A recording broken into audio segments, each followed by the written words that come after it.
Good morning students, myself Hem Singh Shekhawat, assistant professor government law college Nagaur.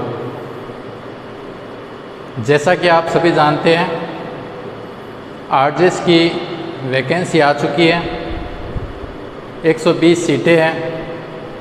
तो जो भी स्टूडेंट आरजेएस की तैयारी कर रहे हैं वो अभी से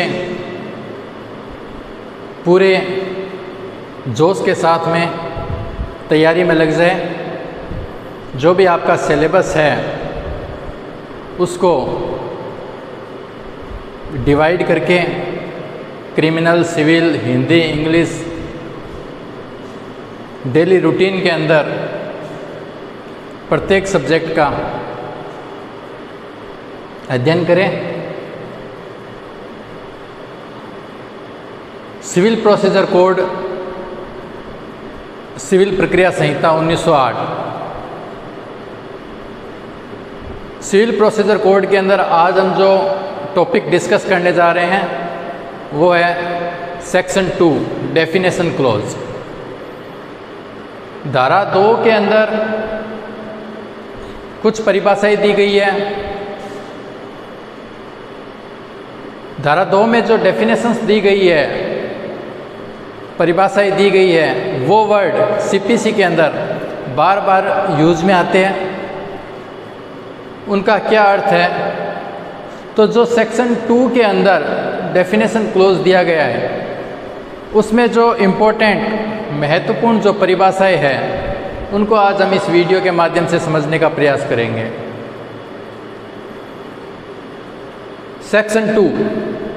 सेक्शन 2 के अंदर जो सब क्लोज 1 है, सेक्शन 2 सब क्लोज 1, उसमें संहिता कोड को डिफाइन किया गया है। संहिता का क्या मतलब है? सेक्शन 2 क्लोज 1 में बताया गया है कि संहिता के अंतर्गत कोड के अंदर रूल्स भी आते हैं। मतलब जो संहिता है, कोड है, उसके अंदर जो सेक्शंस है, जो ऑर्डर्स है और ऑर्डर्स के अंदर जो रूल्स दिए गए हैं वो सभी के सभी इस कोड में शामिल है।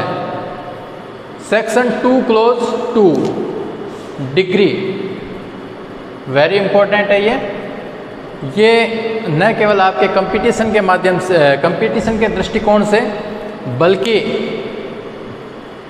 जो स्टूडेंट एलएलबी फाइनल ईयर का एग्ज़ाम दे रहे हैं उनके लिए भी एक बहुत बड़ा 20 मार्क्स का क्वेश्चन बन सकता है। डिग्री क्या होती है? डिग्री किसी वाद में जो वाद के पक्षकार हैं उनके अधिकारों व दायित्वों के निश्चयक रूप से, अंतिम रूप से अवधारण करने के लिए न्यायालय के न्याय निर्णय की औपचारिक अभिव्यक्ति है। तो ये जो सेक्शन 2 क्लोज 2 में डिग्री की डेफिनेशन दी गई है, इससे डिग्री के कुछ आवश्यक तत्व निकलते हैं। फर्स्ट, डिग्री किसी वाद में दी जाती है।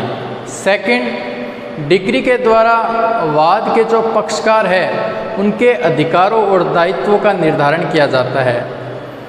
यह न्यायालय के निर्णय की औपचारिक अभिव्यक्ति है।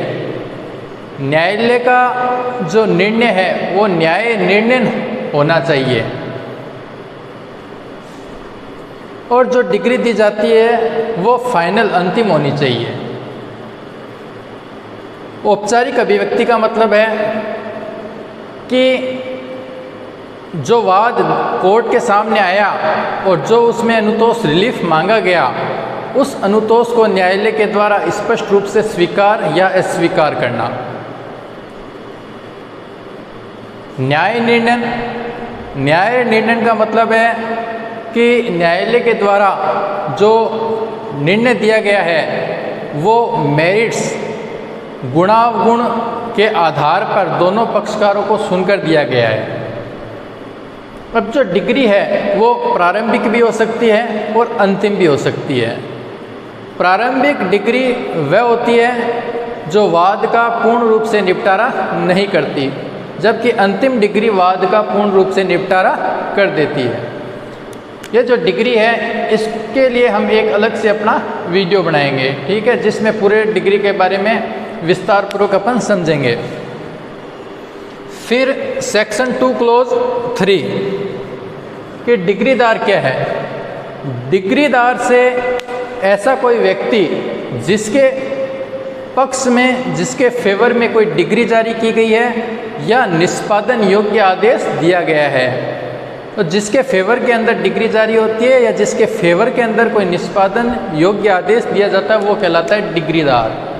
अब ये डिग्रीदार वादी भी हो सकता है और प्रतिवादी भी हो सकता है। सेक्शन 2 क्लोज 5 विदेशी न्यायालय। विदेशी न्यायालय भारत राज्य क्षेत्र के बाहर, भारत राज्य क्षेत्र के बाहर स्थित ऐसा न्यायालय जो भारत सरकार के द्वारा न तो स्थापित किया गया है और न ही भारत सरकार के द्वारा उसको प्रशासित संचालित किया जा रहा है। दो चीज़ें आवश्यक है विदेशी न्यायालय के लिए। फर्स्ट, भारत राज्य क्षेत्र के बाहर होना आवश्यक है। दूसरा, भारत सरकार के द्वारा उसे न तो स्थापित किया गया हो और न ही उसे प्रशासित किया जा रहा। सेक्शन 2 क्लोज 6 विदेशी निर्णय क्या होता है।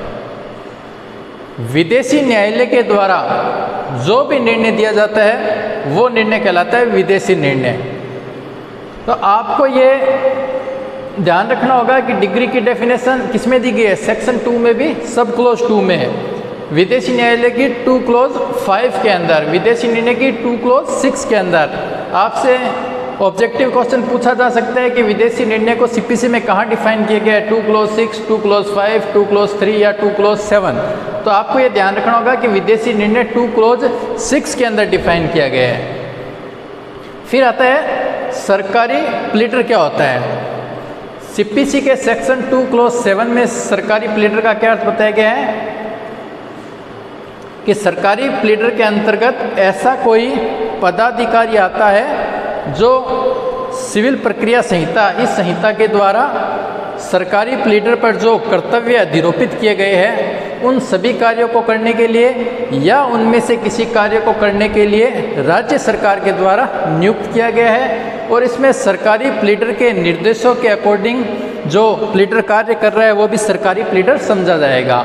तो सरकारी प्लीडर की डेफिनेशन है सेक्शन 2 क्लोज 7 के अंदर कि सरकारी प्लीडर के अंतर्गत ऐसा कोई पदाधिकारी आता है जो सिविल प्रक्रिया संहिता द्वारा सरकारी प्लीडर पर अधिरोपित जो कार्य है उन सभी कार्यों को करने के लिए या उनमें से किसी कार्य को करने के लिए राज्य सरकार के द्वारा नियुक्त किया गया है। सेक्शन 2 क्लोज 8 न्यायाधीश। न्यायाधीश का मतलब है सिविल न्यायालय का पीठासीन अधिकारी। कौन से न्यायालय का? सिविल न्यायालय का, क्योंकि हम सिविल प्रोसीजर कोड देख रहे हैं। तो सिविल प्रोसीजर कोड देख रहे हैं तो न्यायाधीश का मतलब है सिविल न्यायालय का पीठासीन अधिकारी। कहाँ डिफाइन किया गया है? सेक्शन 2 क्लोज 8 के अंदर। सेक्शन 2 क्लोज 9 निर्णय से क्या मतलब है? निर्णय से मतलब है, निर्णय से तात्पर्य है न्यायाधीश द्वारा जो डिग्री या आदेश जारी किया जाता है। तो जो डिग्री या आदेश जिन ग्राउंड्स के ऊपर डिपेंड करता है वो कहलाता है निर्णय। निर्णय के अंदर न्यायालय किन किन बातों का उल्लेख करेगा कि न्यायालय के सामने जो मामला आया है उसका संक्षिप्त में समरी के अंदर, उसको शॉर्ट टाइप के अंदर कथन कि क्या मामला था, उस मामले में कौन से प्रश्न विवादक है, किन प्रश्नों के ऊपर उसको न्यायालय को डिसीजन लेना है। फिर न्यायालय ने उन प्रश्नों के ऊपर क्या डिसीजन लिया और जो डिसीजन लिया वो किन कारणों के ऊपर, किन रीजंस के ऊपर आधारित है, वो है निर्णय। सेक्शन 2 क्लोज 10 निर्णीत ऋणी कौन है?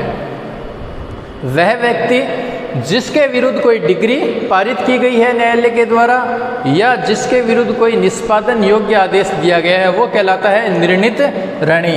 निर्णीत ऋणी भी वादी भी हो सकता है और प्रतिवादी भी हो सकता है। सेक्शन 2 क्लोज 11 विधिक प्रतिनिधि कौन है? लीगल रिप्रेजेंटेटिव कौन है?